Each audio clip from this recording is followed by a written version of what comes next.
नमस्कार. आज 11 मे national technology day. तुम्हाला माहिती असेल 11 मे 1998 ला पोखरण इथं भारताने पहिलं न्यूक्लिअर मिसाईल शक्ती 1 हे सक्सेसफुली टेस्ट फायर केलं होतं. आणि तेव्हापासून 11 मे हा दिवस आपल्याकडे नॅशनल टेक्नॉलॉजी डे म्हणून साजरा केला जातो. आज आपण न्यूज अनकटच्या माध्यमातून हा दिवस साजरा करणार आहोत आणि याविषयी टेक्नॉलॉजी या विषयावर आपल्याशी बोलायला, आपले विचार मांडायला बंगलोरहून संजीव केसकर सर जॉईन झाले. सर, तुमचं न्यूज अनकट तर्फे स्वागत. संजीव केसकर सरांची थोडक्यात ओळख अशी, ते पुण्याचेच आहेत. आता जरी ते बंगलोरहून आपल्याशी गप्पा मारत असले तरी ते पुण्याचेच आहेत. पुण्यामधून, पुणे युनिव्हर्सिटीमधून त्यांनी बीई आणि MMS केलेलं आहे. ते इंडियन इलेक्ट्रॉनिक्स अँड सेमीकंडक्टर्स असोसिएशनचे एक्स चेअरमन आहेत. त्याचप्रमाणे मोटोरोला, AMD अशा कंपन्यांचे कंट्री हेड म्हणून त्यांनी बरीच वर्ष काम केले. गेल्या 30 पेक्षा अधिक वर्ष त्यांच्याकडे इलेक्ट्रॉनिक्स आणि सेमीकंडक्टर्स या क्षेत्रातला कामाचा खूप विस्तृत अनुभव आहे. तर आज आपण या टेक्नॉलॉजी डेच्या निमित्ताने संजीव सरांची काही मुद्द्यांवरती चर्चा करूया. सर, टेक्नॉलॉजी डे बद्दल पहिल्यांदा तुमच्यासारख्या टेक्नॉलॉजिकल लोकांचं अभिनंदन. आणि तुम्ही इतक्या मोठ्या पोझिशनला असताना, तुम्ही इतकं या क्षेत्रात शिक्षण घेतलेलं असताना तुम्ही भारतात राहून काम करताय, याबद्दल तुमचं विशेष अभिनंदन. तर आता टेक्नॉलॉजी हा विषय बोलायचं म्हणलं तर आता आपल्याला सगळ्यांना माहिती आहे की गेल्या काही वर्षामध्ये किंवा रादर 1.5 दशकामध्येच, जसं आपण पोखरणचं आता ऐकलं, त्यानंतर आपलं मिसाईल मध्ये बरीच प्रगती झाली, आपली स्पेस मध्ये बरीच प्रगती झाली आणि कम्प्युटर्स मध्ये आपली प्रगती झाली. सगळ्याच टेक्नॉलॉजिकल क्षेत्रांमध्ये आपली प्रगती होताना दिसतीये. पण सर, आज ह्या निमित्ताने असा एक प्रश्न मनात येतो की जरी ही प्रगती होत असली तरी सामान्य माणसापर्यंत ह्या प्रगतीची फळं आपल्याकडे पोचली आहेत का? तुम्हाला काय वाटतं?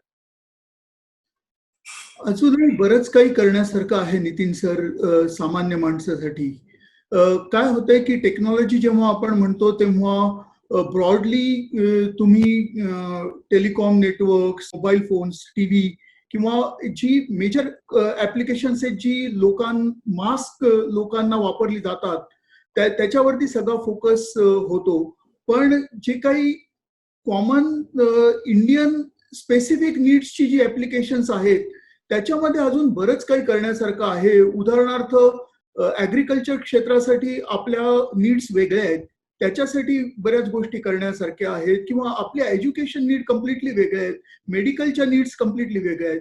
त्यामुळे लोकल मार्केटसाठी टेक्नॉलॉजीचा वापर करण्याचं खूप मोठी संधी आहे आणि त्याच्यामध्ये करण्याचं खूप मोठा स्कोप आहे. बरोबर आहे. जसं मी मगाशी म्हणलं की सामान्य माणसापर्यंत हे तंत्रज्ञान पोचणं म्हणजे ऑब्व्हियसली, आता तुम्ही जर बघाल की जसं वर्ल्ड हे ग्लोबल व्हिलेज झालेलं आहे, आपल्याकडे कम्युनिकेशनची इतकी साधनं आहेत, ह्यामुळे आता सहज बसल्या बसल्या एखाद्या सामान्य माणसाला सुद्धा हे कळतं की इस्रायलमध्ये शेतीचे काय प्रयोग चाललेत किंवा वाळवंटी प्रदेशांमध्ये भरघोस उत्पन्न कसं घेतलं जातंय.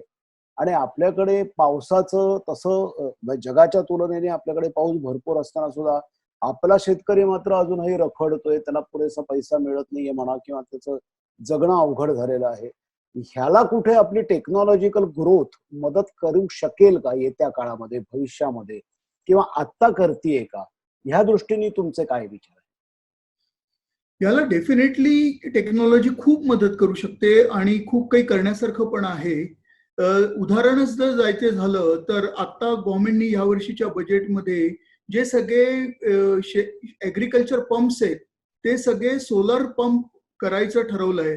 सोलर टेक्नॉलॉजीवरती ते पंप ऑपरेट करायचे, कारण आपल्याकडे सोलर एनर्जी खूप अबंडंट आहे सगळीकडे. आणि त्याचा उपयोग करून इलेक्ट्रिसिटीवरची डिपेंडन्सी किंवा डिझेलवरची डिपेंडन्सी कमी करायची, हा एक मोठी स्टेप गव्हर्नमेंटने घेतली आहे.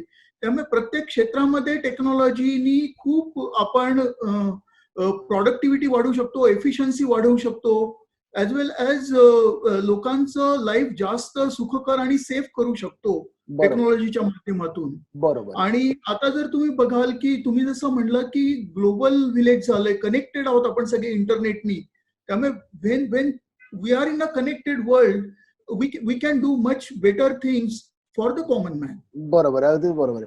जसं तुम्ही सोलर पॉवर पंप्सचं म्हणलात, आपल्याकडे खेड्यापाड्यांमध्ये अजूनही वीज जाणं किंवा आपली जी वायर कट होते, समजा वादळाने पोल पडतात आणि मग त्या शेतकऱ्यांचं खूप नुकसान होतं. याच्यावरती त्या सोलर पंप्सनी नक्कीच त्यांना उपयोग होईल आणि बरोबर. पाणी शेतीला वेळोवेळी मिळालं की अर्थातच पिकावरती त्याचा चांगला परिणाम दिसेल. ही झाली बरोबर. शेतकऱ्याची गोष्ट. आता सामान्य माणूस, आपल्याकडे पूर्वी एक शब्द फार वापरला, ब्रेन ड्रेन. ब्रेन ड्रेन म्हणजे आपल्याकडे शिक्षण घेऊन आपल्या शिक्षण संस्थांमधनं पदव्या प्राप्त करून आपल्या अक्कल हुशारीचा उपयोग परदेशातल्या संस्थांना करून द्यायचा. मधल्या काळात ब्रेन ड्रेन हा शब्द ऐकू येईन असं झाला, पण ब्रेन ड्रेन थांबलाय असं तुम्हाला वाटतंय? कसं आहे माहितीये का, की जे इंजिनियर पास आउट होतात ते ते ऍब्सोल्युटली इंडियामधलं इंजिनिअरिंग नॉलेज हे खूप ब्रिलियंट आहे. आणि जर तुम्ही बघाल तर ग्लोबली या सगळ्या लिडिंग टेक्नॉलॉजी कंपन्या आहेत. पर्टिक्युलरली माझ्या इंडस्ट्रीबद्दल जर बोलायचं झालं, सेमीकंडक्टर आणि इलेक्ट्रॉनिक्सच्या, तर टॉप 25 सेमीकंडक्टर कंपन्यांची R&D सेंटर भारतामध्ये आहेत आज. ऍज वेल ॲज टॉप इलेक्ट्रॉनिक्स प्रॉडक्ट कंपन्यांची R&D सेंटर भारतामध्ये. आता तिथे आपला ब्रेन वापरला जातो आणि आपली लोक ट्रिमेंडस कॉन्ट्रीब्युशन करतायत R&Dच्या क्षेत्रामध्ये, या टेक्नॉलॉजी फील्डमध्ये.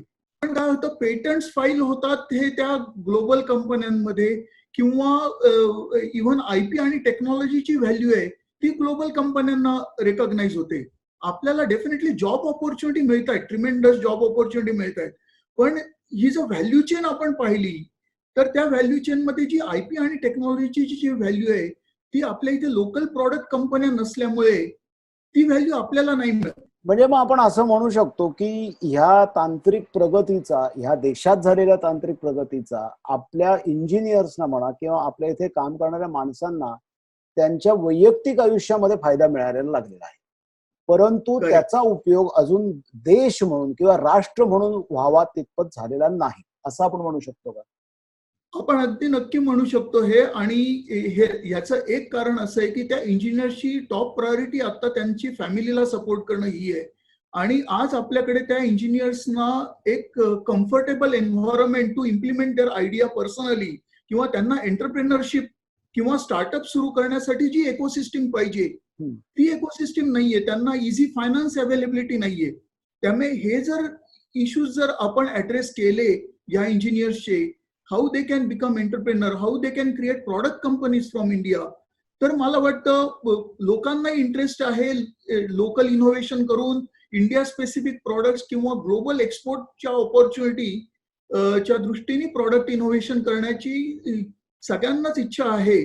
पण आज ते एन्व्हायरमेंट आपण त्यांना प्रोव्हाइड नाही करत आहोत.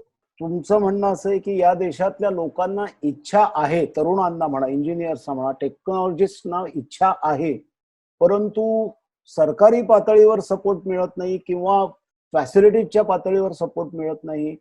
मग सपोर्ट जर मिळत नाही तर याच्या मागे आपल्या सरकारची धोरणं कारणीभूत आहेत की अनिच्छा कारणीभूत आहे, की सरकार प्रयत्न करतंय पण आपल्या लोकसंख्येच्या आणि एकूण गरजांना पुरं पडत नाहीये? आपण अनालिसिस कसं करू याचं? मला वाटतं सरकारने आता प्रयत्न सुरू केलेत. पर्टिक्युलरली आमची जर इंडस्ट्री तुम्ही पाहिली, इलेक्ट्रॉनिक्स इंडस्ट्री, तर त्यांच्याही लक्षात आले की हे मार्केट खूप वेगाने ग्रो होत आहे. आज प्रत्येक माणूस लॅपटॉप घेतोय, मोबाईल फोन घेतोय, टीव्ही घेतोय, सगळ्या इलेक्ट्रॉनिक गॅजेट्स घेतोय. आणि जेव्हा आपण $100 बिलियन पेक्षा मोठी इंडस्ट्री म्हणतोय इलेक्ट्रॉनिक्सची आज, आणि आपली इम्पोर्ट डिपेंडन्सी जर 50 ते 60% ह्या इंडस्ट्रीवर, तर गव्हर्नमेंटच्या लक्षात आले की ह्या सेक्टरला आपल्याला लोकल डोमेस्टिक मार्केट क्रिएट करणं, किंवा मेक इन इंडिया हा जो प्रोग्राम आता गव्हर्नमेंट ड्राईव्ह करतेय, त्या दृष्टीने एफर्ट सुरू झालेले आहेत. मी म्हणेन की जे इन्क्युबेशन सेंटर्स स्थापन करण्याचा जो प्रोग्राम आता मिनिस्ट्री ऑफ इलेक्ट्रॉनिक्स आणि IT ड्राईव्ह करतेय, त्यांनी जवळजवळ 22 सेंटर्सचा आता प्लॅन केला अक्रॉस इंडिया. तर that will definitely help to create successful startups आणि एंटरप्रेनर्स फ्रॉम इंडिया. तर प्रयत्न सुरू आहेत, पण अजून खूप मोठ्या प्रमाणात व्हायला पाहिजे. आता आपल्या ह्या चर्चा आज चालू असताना करोनाचा विषय आपण अवॉइड नाही करू शकत, कारण जगभर करोनाने धुमाकूळ घातलेला आहे. भारतामध्ये काळजी वाटतेय, पण अजूनही मला असं वाटतं आपण जागतिक संख्येच्या हार्डली 1.5-2% आपल्याकडचे कोरोना पेशंट आहेत, आताची जी आकडेवारी आहे त्याप्रमाणे. मधल्या काळामध्ये एक बातमी बरीच मोठी गाजत होती की हायड्रॉक्सिक्लोरोक्विन या औषधाचा पुरवठा भारताने अमेरिकेला केला. आणि माझ्या सकट सर्वसामान्य भारतीयाला या गोष्टीचा नक्की अभिमान वाटला असेल की अरे प्रश्नच एखाद्या गोष्टीविषयी अमेरिका आपल्यावर डिपेंडंट आहे.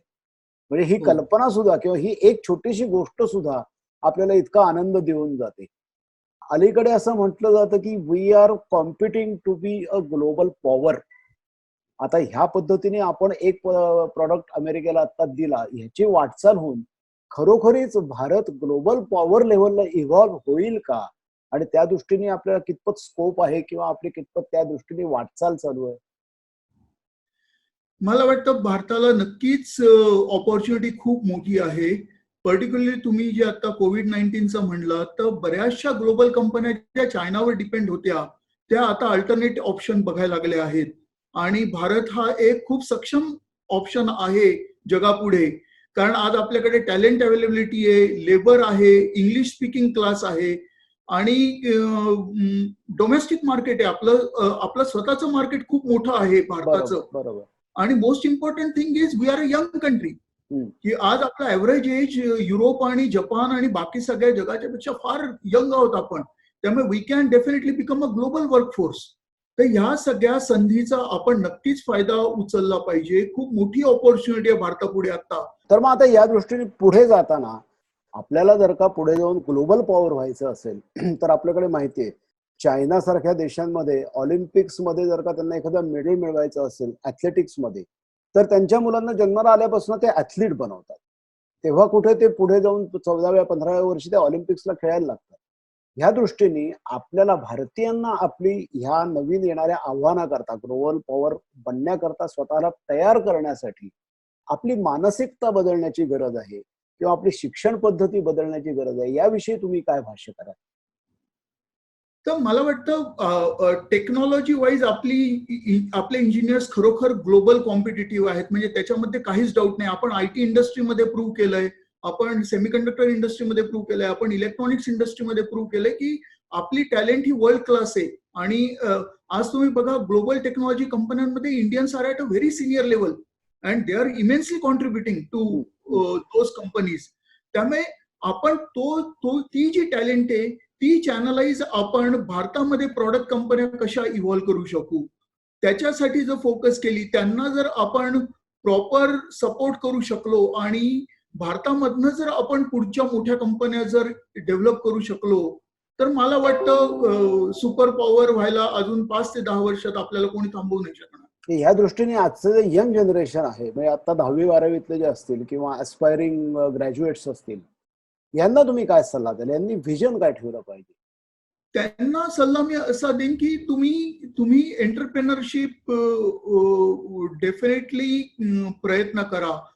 पुढची गुगल, पुढचं फेसबुक आणि पुढचं सॅमसंग आणि LG भारतातनं जर निर्माण करू शकलो तर that's something we should be focusing on. आणि ते अगदी शक्य आहे की आपली तरुण मुलं थोडा अनुभव घेतल्यानंतर एंटरप्रेनरशिपचा जर्नी जर सुरू करू शकले आणि त्यांना जर तो जर्नी सुरू करायला जर आपण आपल्या गव्हर्नमेंट तर्फे मदत करू शकलो, तर हे अगदी शक्य आहे की पुढच्या टेक्नॉलॉजी कंपनीज भारतातनं इमर्ज होतील. जे आशा दाखवली जाते किंवा जे चित्र दाखवलं जातं that world is India is becoming next super power किंवा ग्लोबल लीडर, किंवा त्या दृष्टीने आपली पावलं पडतायत असं आपण नक्की म्हणू शकतो. आपल्याकडे हा इंडियन टेक्नॉलॉजी डे साजरा होतोय, ही सुद्धा त्यातलीच एक आनंदाची गोष्ट आहे असं म्हणायला हरकत नाही की त्या खरंच आहे. निमित्ताने इथून पुढे आपण टेक्नॉलॉजीकडे जास्त आपला अवेअरनेस जास्त वाढेल आणि डेव्हलपमेंट आपण करू. सर, तुम्ही आज न्यूज अनकटशी तुमचे विचार शेअर केलेत, तुमचा महत्वाचा वेळ दिलात, त्याबद्दल न्यूज अनकटतर्फे मी तुमचे खूप खूप आभार मानतो. धन्यवाद. नाही, धन्यवाद नितीन. मलाही खूप आनंद झाला तुमच्याशी गप्पा मारताना आणि लेट्स होप इंडिया सुपर पॉवरचं ड्रीम लवकरच साध्य होईल. आणि त्या सुपर पॉवर मध्ये आपण लवकरच भेटू. नक्की. थँक्यू धन्यवाद. Thank you thank you. थँक्यू.